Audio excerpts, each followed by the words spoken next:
Are you sick and tired of being rejected by your customers? Well, in this episode, you're going to learn how to sell the way that customers right now want to buy.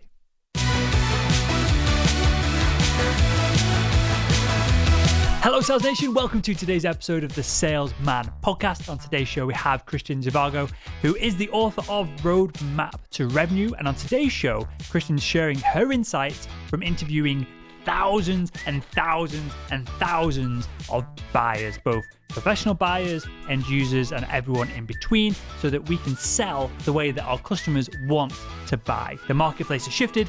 They've got more information than ever with the internet. They've got more power. We've got to sell how they want to buy. This is how the market is. And in this episode, you're going to find out how to do that. So without further ado, let's jump into today's episode. Kristin, welcome to the Salesman Podcast. Thank you very much. I'm really happy to be here. I'm really happy to have you on, and I'm excited to dive into today's topic because as we just, before we click record, we kind of touched on this, but it's a format change for the show, and it's going to be something that I focus more and more on, and that is interviewing customers, interviewing buyers, interviewing professional buyers, procurement officers, because I feel there's a lot of insights that are there for the taking that the sales industry, me and Sales Nation, the audience, are probably not taking advantage of. So to tee up the conversation here, you've interviewed thousands of customers. You've got an amazing book which covers a lot of this, which we'll touch on at the end of the show. Is this something that we should be doing more of as an industry as a whole? Should we be spending more time? This sounds so stupid to ask it, but should we be spending more time asking the customers what they want before we try and deliver stuff to them? Yeah, well, yes. That's the short answer. I mean, the thing that's really funny about this, and it really struck me, I've been selling for decades and a lot in the B2B sales, complex sales. I was a revenue coach for decades, mostly to companies in the high-tech business. But once the web came out in 1994, everything was digitized. And so I moved in that area. And what happened as a revenue coach is I would go in and say, okay, what's happening with you? How are you selling? All the things that I had to learn. Who are you selling to? What do they care about? And the people who ran the company would have a list of the top 10 things that customers care about. Okay, great. All right. Then we'd set up the interviews because I learned over time, didn't take me very long, that there was a gap, a big gap between what the sellers were thinking and what the buyers were thinking. So I would go out and interview customers. And I can explain how this works, but basically if you talk to 5 to 7 customers of a given type, so if you've got like procurement managers is one type and VPs is another, the CEO is another. Okay, so you have to interview 5 to 7 of each type. And you do these in-depth interviews. They actually last an hour. They're very open-ended and conversational. In my book, I give you the open-ended questions that ended up being the ones that extracted the maximum amount of information from them. And it's not a survey, by the way. It's very different than a survey. So I'd go out and I'd interview these customers, and I would discover that their list of things that they cared about and how they felt about the sales pitch and how it went. And by the way, these are customers who are already bought. So you're trying to reverse engineer a successful sales call and figure out why they ended up buying from you.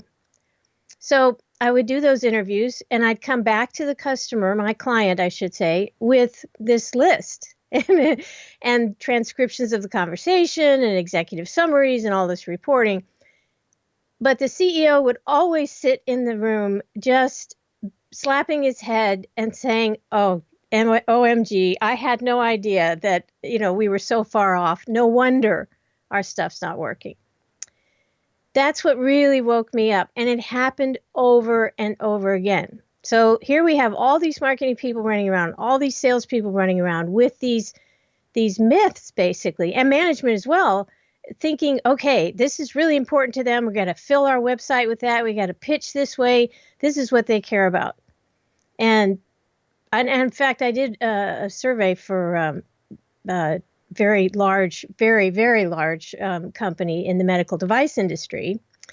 I won't name them, but so you'll be interested in that. I can tell you what happened from those interviews. Let me, just before we dive any deeper, I think there's a couple of things that I don't want to gloss over. First off, when you go into one of these companies, or when you have done, and they give you a list of 10 things that they think is important to the customer, is this something that has been thought about internally, even if it's totally wrong? Is it something that's been thought about internally and pondered over, and they've gone to the reps? Or is it something that they've just created 10 minutes before you've arrived because they've gone, shit, we don't know what our customers want. We've not actually got a list as a starting point. No, it's the former. And it's usually over years of, or depending on how long, from the minute they're founded, from the minute they're conceived, companies, and I often worked with companies that were already established and that were struggling, which is something that's happening even more now because of the internet. I would say marketing and selling have changed more in the last 2 years than they did in the previous 20. I mean, it's big. And so the customers have shifted and the sellers haven't. So companies are really struggling right now with that.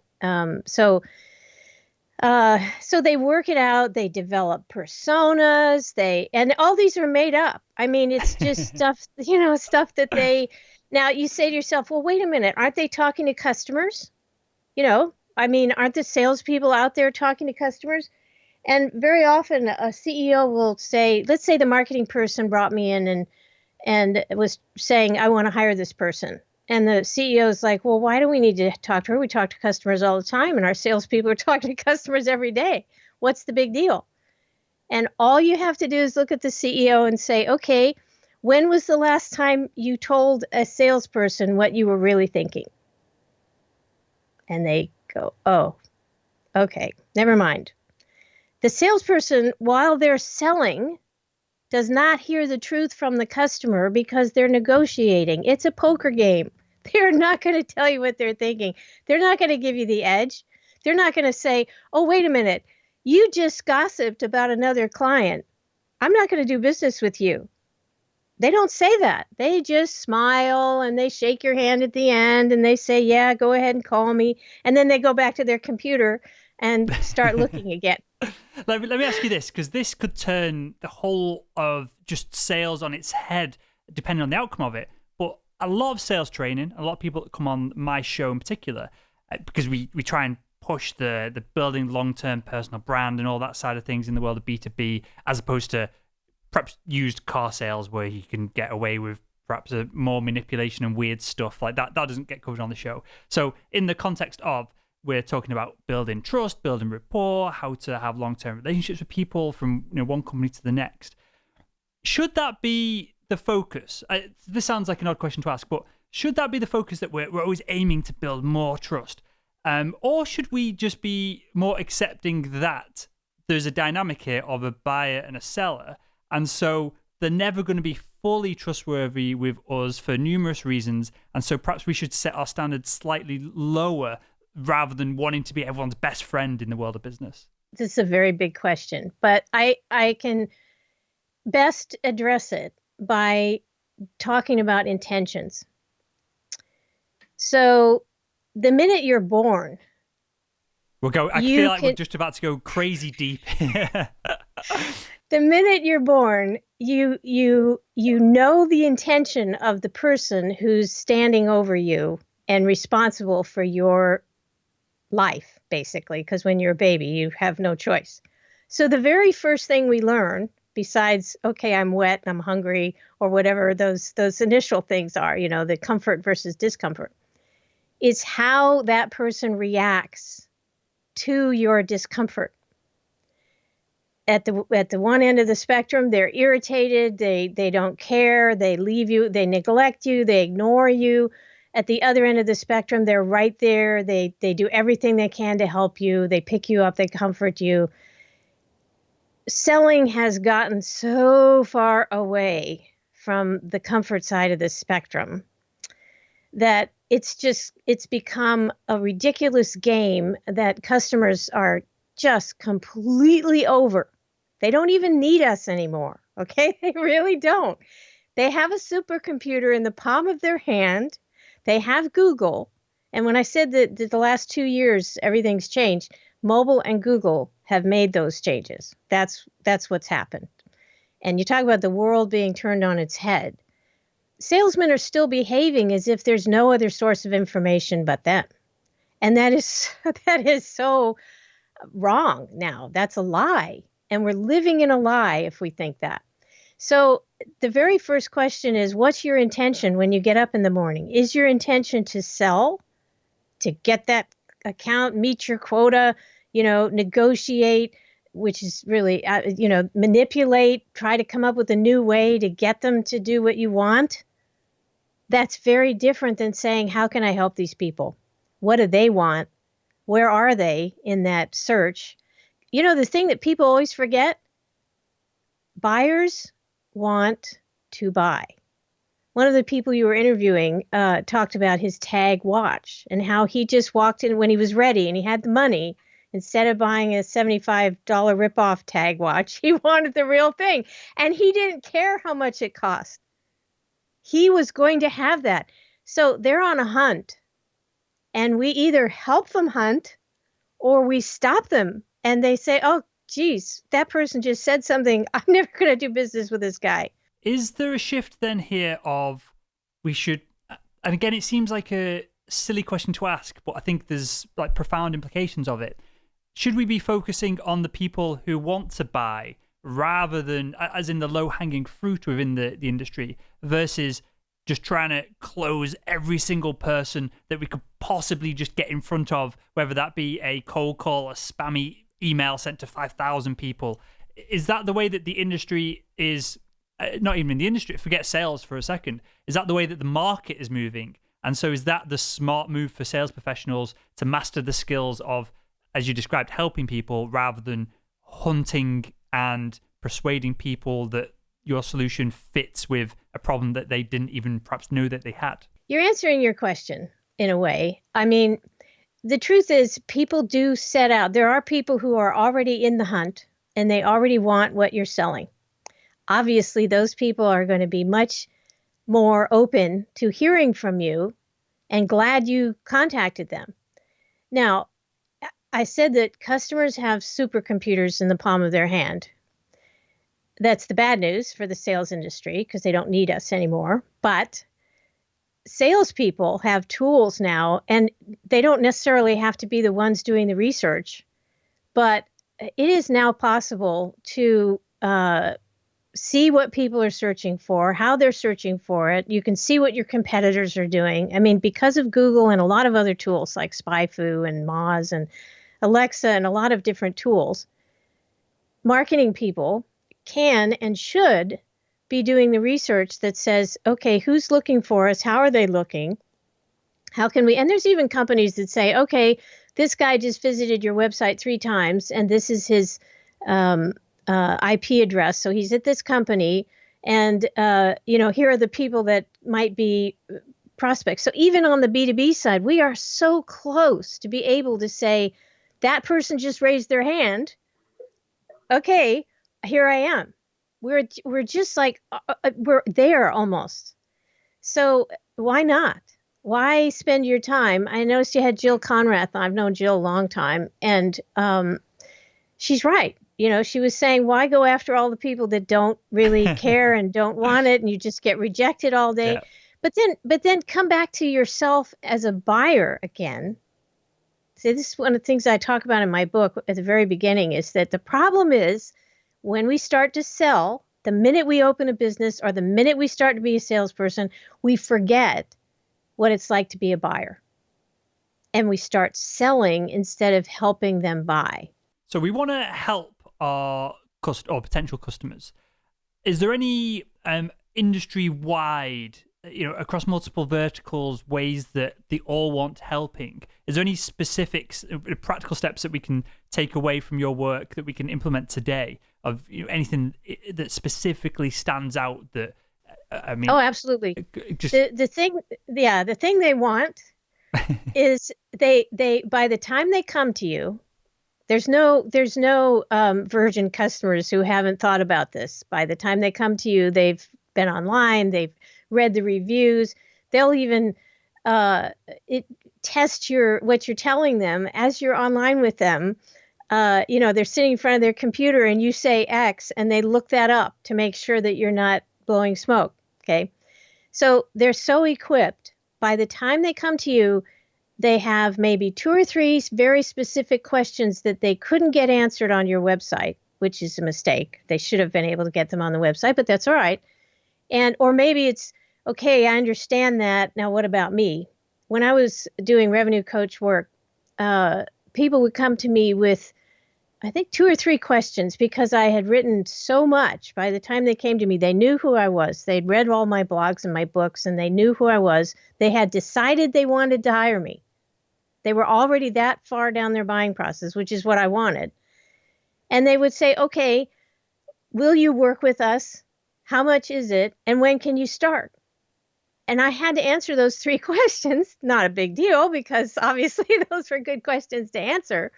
But they are very much down their process. So the question that you need to ask them when you get on the phone with them is, where are you in your buying process? That's what you need to know. And let me just ask you this, because that's a question that people would perhaps be nervous of asking for numerous of reasons. But that's a question that is helping them, right? It seems slightly selfish, and you're trying to fish out where you fit in with what they're doing. But you're helping you can preamble it. You can preamble it. You can just tell them the truth. You can say, look, I don't want to waste your time. Okay. You've already done your research. I know that. And you're here to ask very specific questions. All right. So it would help me to know, where are you in your buying process? What you've done so far, and what are you thinking? So that I can answer your questions. And then the customer will accept that if your intention is to help them, because they're going to know that. It's just like that baby. This is a very elementary human nature kind of thing. Immediately if somebody's trying to manipulate you or help you. You can't hide that from people. They will smell your intention. So you'll have to get up every morning and saying, who can I help today?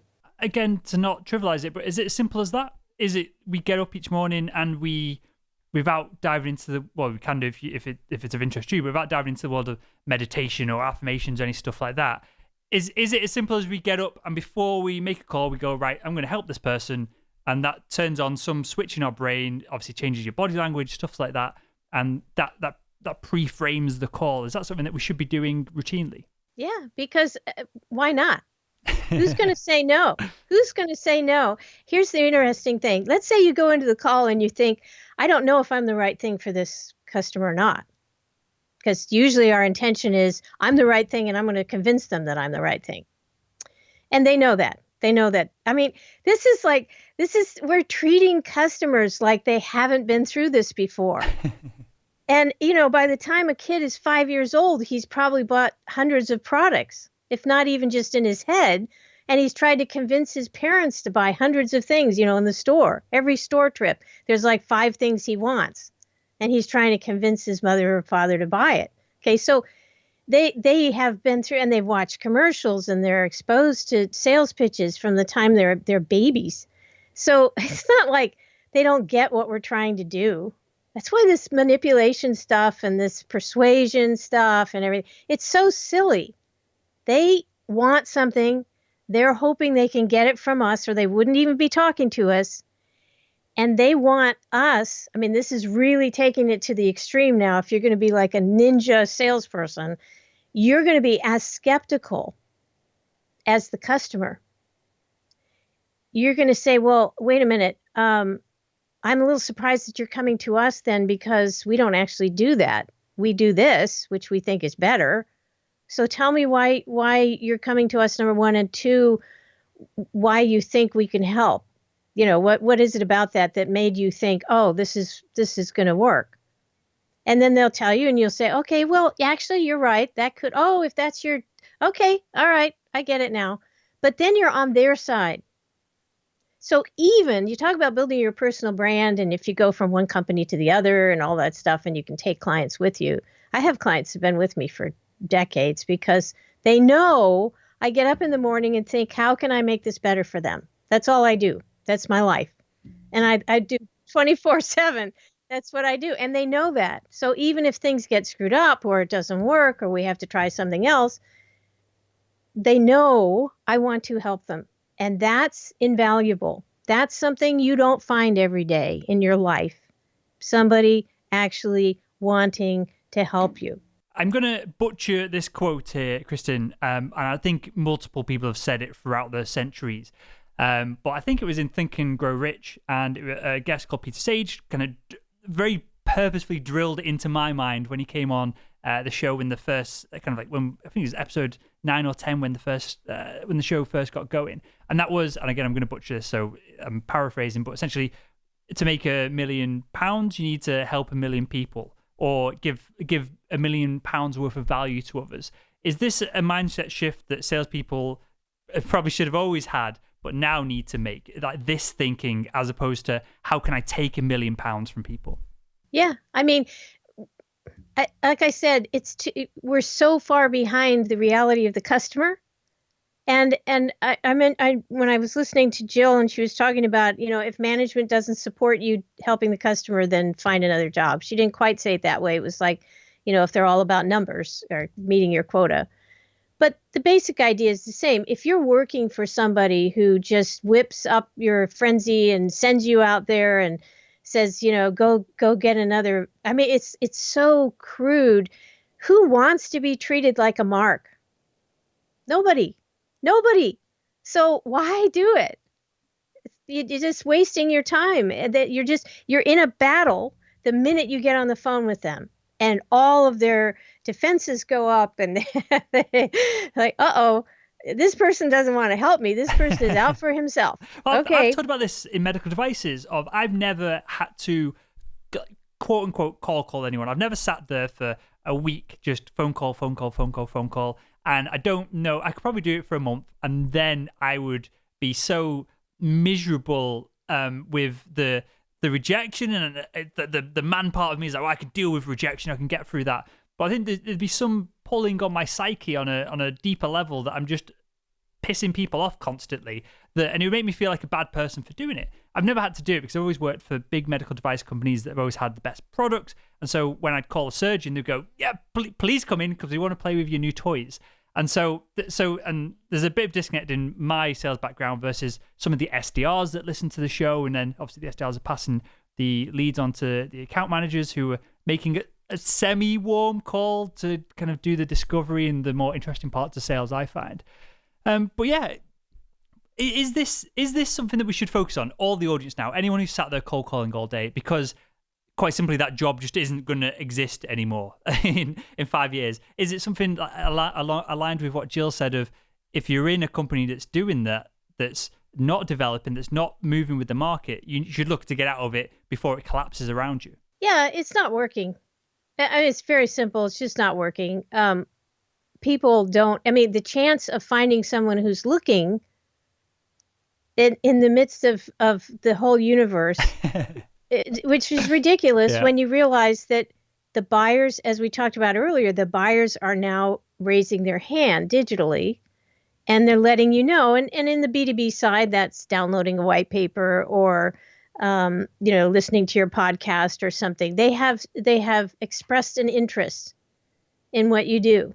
So it's pretty silly to go after the people. And I understand why people do cold calling, but honestly, once you get the person on the phone too, what are you going to do? You go through all this long rigmarole, and then they don't really want to talk to you. And yes, it can work. I've had a guy pursuing me for months now and he's been very persistent. And I finally watched a demo and I thought, okay, well, maybe, but I'm still in the, well, maybe. I'm not anywhere near making a buying decision, because he didn't even, I wasn't even in the mood. It wasn't pressing on my mind, And the alternative of that, right, is that a marketing team follows you around through Facebook adverts and gives you the white paper or whatever it is, and they get you to the same point where you know what the product is, you're somewhat ready for a demo, or you've just had one, and it's probably far cheaper than paying a bunch of people to be in a room on a phone pestering people. And you probably have, and tell me if I'm right or wrong here,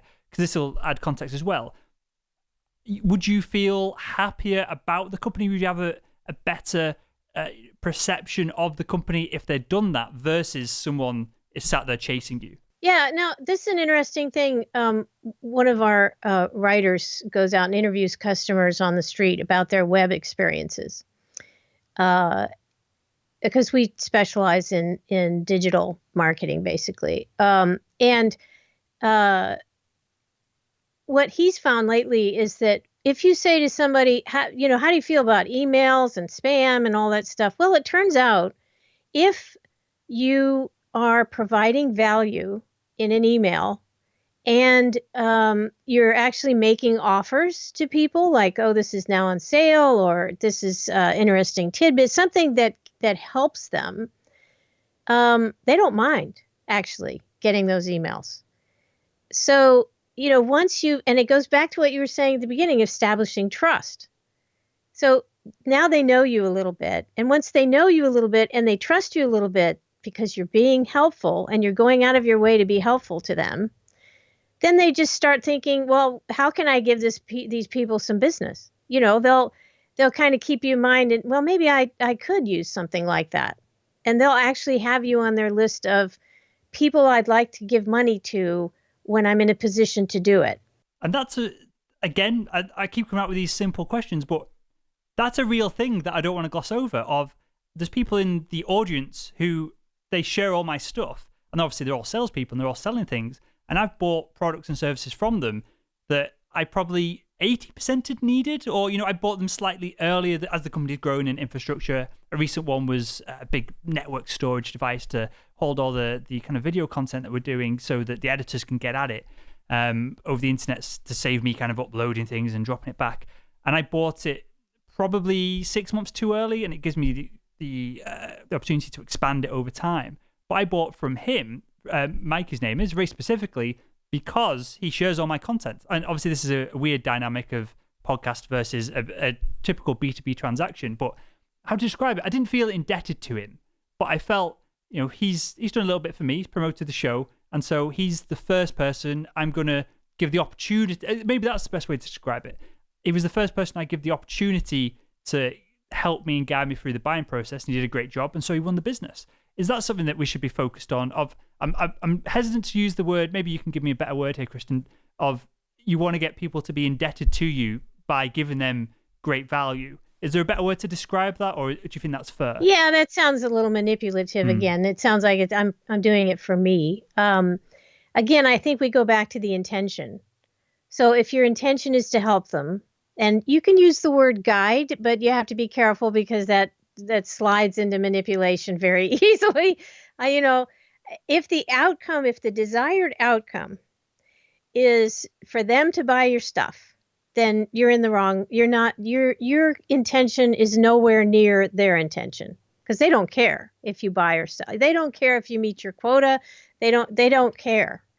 What they care about is finding people who will be helpful. And there's this little, back in the Stone Ages, we used to have things called Rolodexes, and there were these little flip cards with people's names on them and stuff. I mean, golly, life's changed so much. I've been in the tech industry for 40 years, and I just, you can't believe what I've seen and how things have changed. It's been great.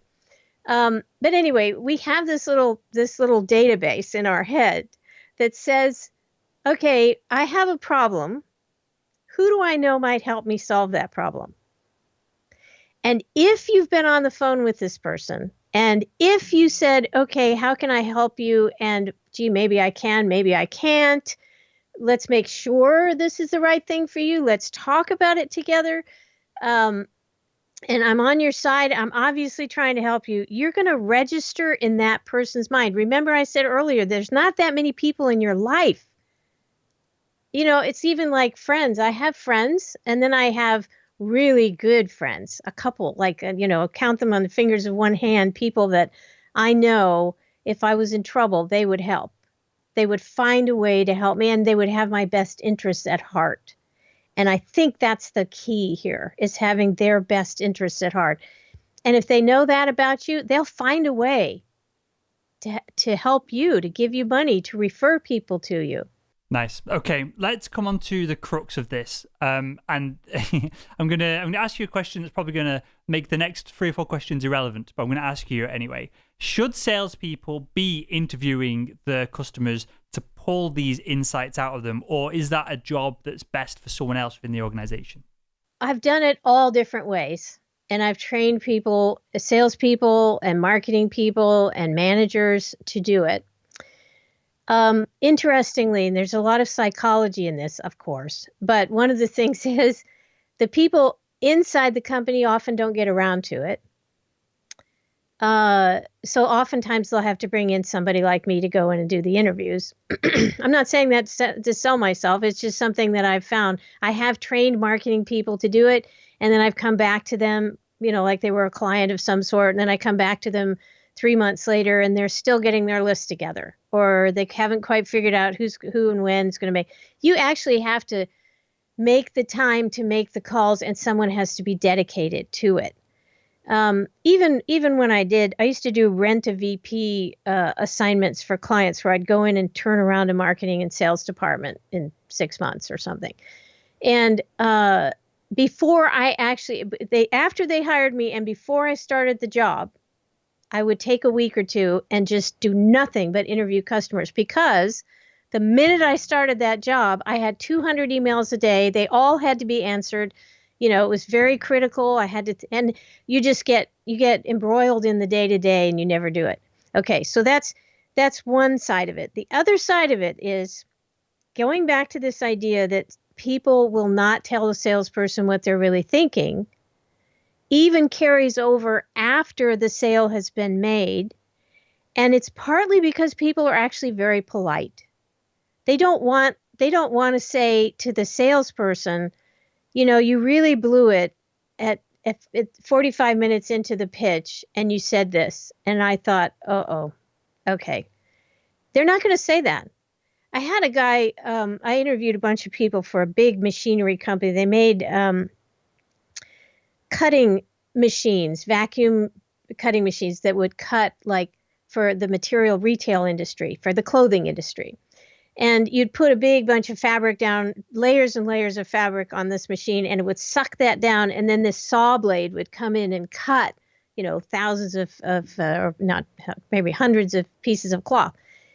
Those machines were put into basically sweatshops who made T-shirts and all that stuff. And they had one big machine. And when the machine was working, they were in business. And when the machine broke, they were not. So I called a guy as part of this interviewing process who had bought one of these machines. I think he was from Vietnam or China or something. Anyway, he was from a Far East country. His language was not very good, but we communicated just fine. He was livid because the machine was down at that moment when I called, and he just ranted and swore and everything. I said, look, this is a serious problem. I can't solve it for you. I called you to find out how you're doing. I'm going to call the president of the company and have him get on the phone with you and see if we can get this worked out right away. Is that all right with you? And he said, yes. And so then I got them on the phone together, and he was so polite. I mean, here I'm telling the CEO, this guy is just beside me. He is just, ranting, livid, rabid. I got him on the phone. And he was like, yes, sir. We do have a problem with the machine. And I was like, whoa. So I knew then that some sort of almost disinterested third party kind of person, or I don't care, it could be somebody inside the company, but they can't have a vested interest in the outcome because the human being on the other side of the phone is going to be careful and polite. Well, I would do that strategically of if I had a really annoyed surgeon, I'd bring in my sales manager and you'd be happy to come and help. But that would relieve some of the pressure because the surgeon, for whether they perceive them as being higher up in the organization or whatever it is, would shout at and because they know me as well and we've got that rapport, they'd shout at me being hot-headed. So clearly something goes wrong in a procedure, whether it's, typically it's not the product's fault, it's how it's been used, and you're the first port of call for them to engage and suss out what the problem was. but they shout at me on the phone, but they wouldn't shout at the sales manager on the phone. So I used to strategically do that whenever I was getting a telling off to bring Russ in, and he would help out on that front. But with all that in mind, that we need to hire you, Kristin, which is fine. I'm happy to kind of promote that and promote you on the show. Or anybody. No, I honestly, you can train people there as long as they understand. Now that's the other thing. The other requirement is the customer, especially in the very technical areas. And I've probably talked to a million engineers in my life, and I don't think that's an exaggeration. At least hundreds of thousands.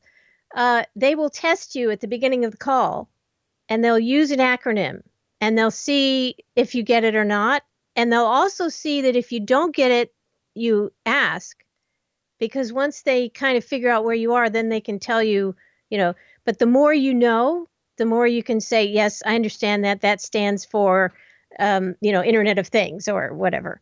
And then they'll open up. Engineers are actually very chatty. Technical people can just talk your ear off if they think you understand. So whoever you hire, and again, that's why I wrote the book, anybody can do this. I'm not the only one that can do this. I don't want people to just hire me because they think I'm the only one. I'm not the only one. Anyone can do this if they understand the industry well enough. So it could be some person you've worked with, a copywriter or somebody like that who, is good with people. And they are a good listener, and they won't interrupt them. And, the other problem, by the way, of salespeople doing it is during the call, the salesperson may slip into sales mode. And try and solve the problems as they're coming up. Exactly. And say, well, wait a minute, you said that you had that problem? Well, we fixed that problem last week. You should know about blah, blah. The minute you do that, the interview call becomes a sales call, and they'll shut up. They'll just stop. That's it. The interview's over. Well, honestly, you've been very humble here. I still advocate that the audience hires you, because there's plenty of C-suite and marketers that listen to the show. But all that to one side, salespeople clearly, as you've outlined very clearly here, Kristin, aren't the right people to be making these calls, conversations, meetings. But what would be the one or two questions that, in a hypothetical world, they're taking a shift over to marketing or whatever, and I'm asking out of interest for myself here, what would be the one or two most impactful questions that they could ask to uncover what the customer really wants? That's a very good question. And the trick would be when do you ask it, right? And how do you ask it? So is that as important as the question itself?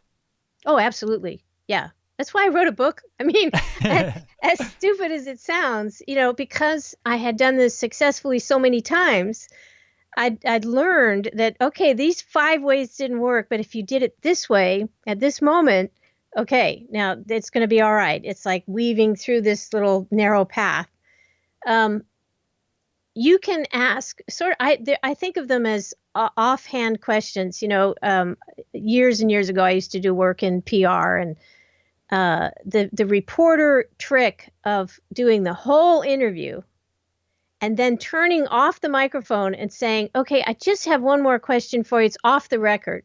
Okay. And anybody who fell for that line was really sorry afterwards, always. But the idea is, okay, we have just finished all of our business now.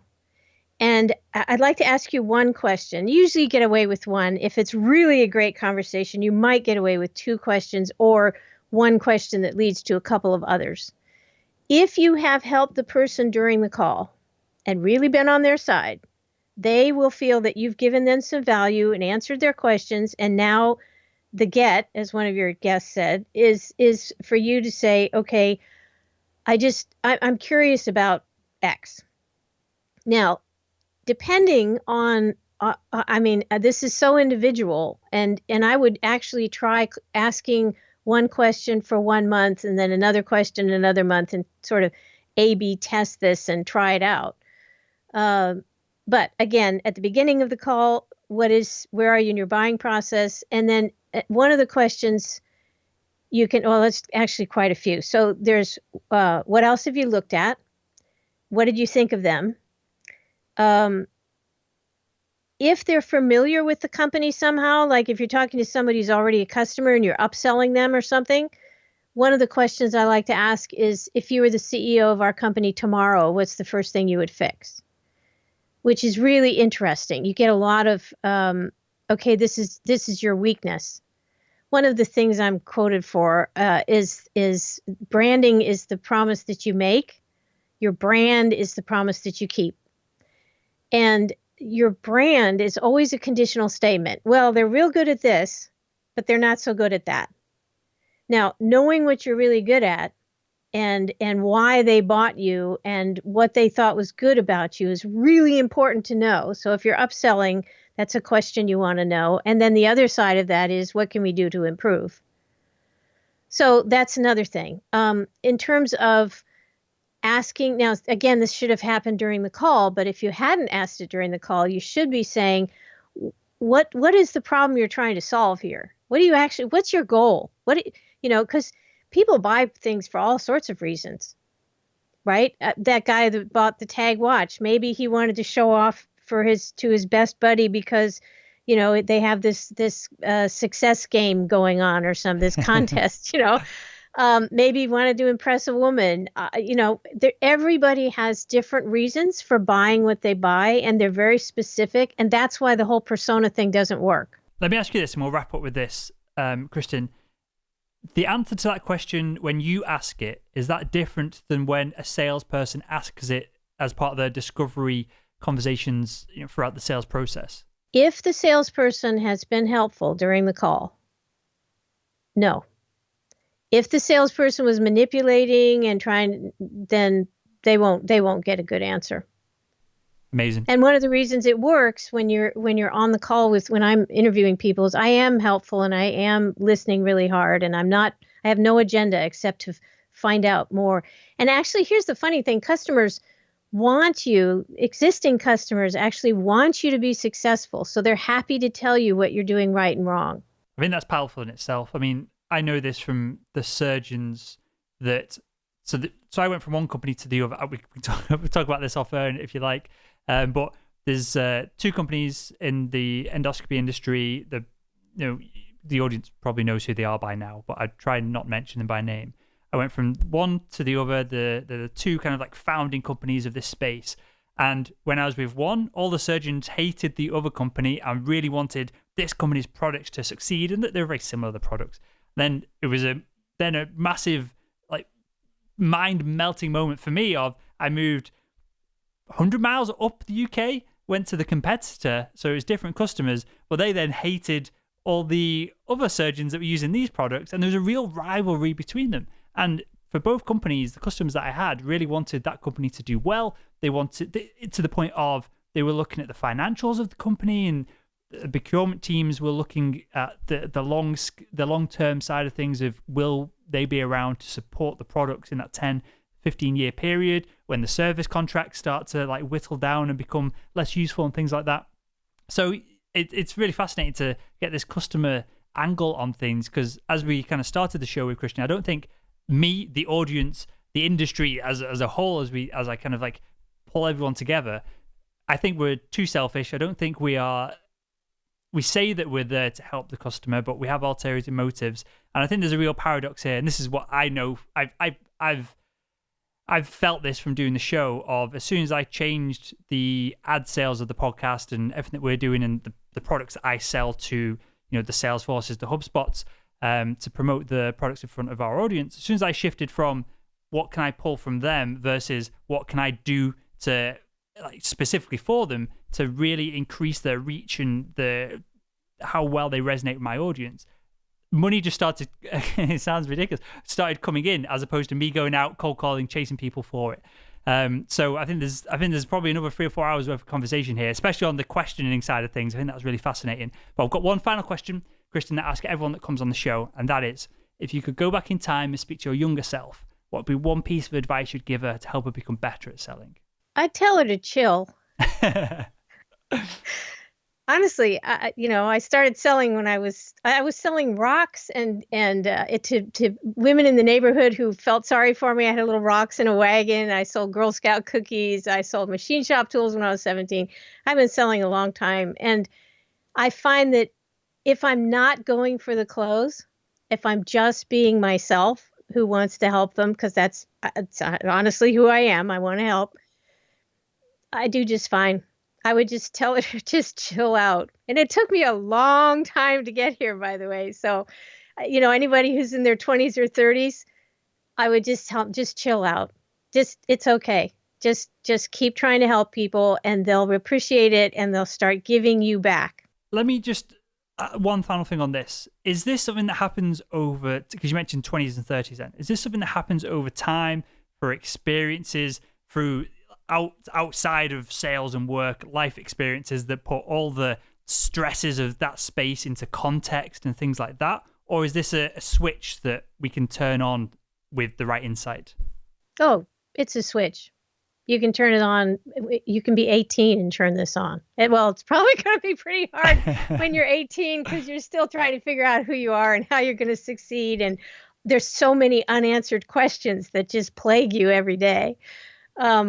So at some point, probably in your late 20s, that's when I started my first business. That's when you start to say, okay, this is getting serious. I'm a responsible adult. You've probably fallen in love by then, and you care about somebody. Maybe you've got kids by then. So you're shifting. You're starting to take responsibility and understand consequences of your behavior. And I think that's the moment when you make a conscious decision to help people and go that way. Good stuff, because I like this idea of growing up. There's probably a whole show that we could, you and I and a bunch of other people that could get together and define that and put it into practice. Our audience are mainly millennials, and 50% of me thinks, well, I'm less of an idiot than I was last year, and I'm less of an idiot than I was 10 years ago. But the other half of me doesn't want to grow up and doesn't want any responsibility. So there's still this battle going on in between there. But with that, it never ends. With that, Kristin, tell us the book, where we can find it, and clearly anyone that's resonated with this conversation, the book is the next step.